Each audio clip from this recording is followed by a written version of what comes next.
8 years ago, the state's most destructive fire burned through Bastrop County. The fire broke out September 4th, 2011. 2 people died. Almost all of the Bastrop State Park was burned. Rebecca Trejo revisited the park, and Rebecca, there are still signs of that fire all these years later. Well, to help prevent that deadly wildfire from happening again, the park here does regular prescribed burns throughout the area.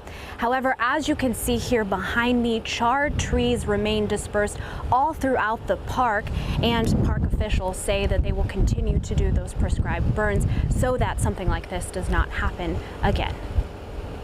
I have the opportunity to come out now and watch the forest grow from the ground up, which is a pretty cool experience. While some of the forest land at Bastrop State Park has come back to life, so much of it remains burned. We closed the park in order to cut the trees back from the roads and the buildings so that nobody would get injured. Colin Sarter survived and fought the fire. We had been in a drought for several years, and there was a big cold front coming through with high winds and low humidities.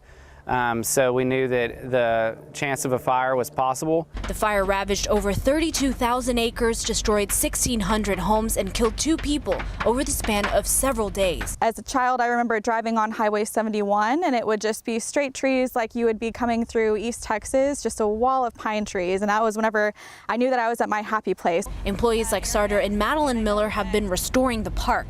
As preventative measures, they use what's called defensible space. So we go in around each building, clear out any underbrush that we can, raise the canopy on the mature trees. That way, if a fire does come through, then there's less fuel for it to consume. Sarter says the park has also designed burn lanes, so if a fire were to break out, it would be more controlled.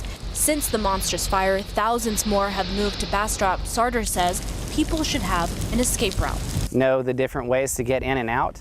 95% of the park was burned. It could be decades before it's all restored. We probably won't see the fruits of our labor during our lifetime. And there's currently a burn ban throughout Bastrop County. That means that there can be no open fires throughout the county. Reporting live in Bastrop County, Rebecca Trejo, KVUE News. Thanks, Rebecca. So dry out there. I know you say you pass that a lot. Yeah, I go through there to go to my folks' place, and those trees just dead, standing there all these years later. Be careful for sure.